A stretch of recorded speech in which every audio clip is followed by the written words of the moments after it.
Tento rodinný dům ve Slapech nabízí zajímavou kombinaci klidného bydlení v přírodě s rozumnou dostupností do Prahy. Právě proto je tato lokalita dlouhodobě vyhledávaná jak pro trvalé bydlení, tak pro rekreační využití. Dům stojí na pozemku o výměře 656 m² a nabízí dispozici 4+1 s celkovou užitnou plochou téměř 215 m², včetně kompletního suterénu a garáží.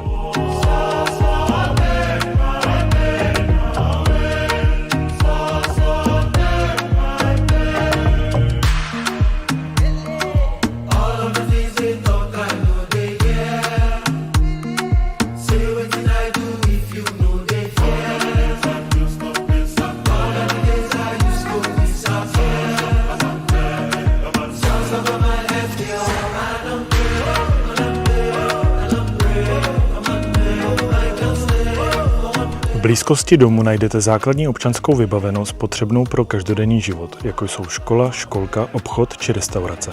Lokalita je obklopena lesy a jen několik minut od domu se navíc nachází Slapská přehrada, která patří mezi nejoblíbenější rekreační oblasti ve Středočeském kraji. Pokud hledáte dům s dostatkem prostoru a možností upravit si bydlení podle vlastních představ, přijďte na prohlídku.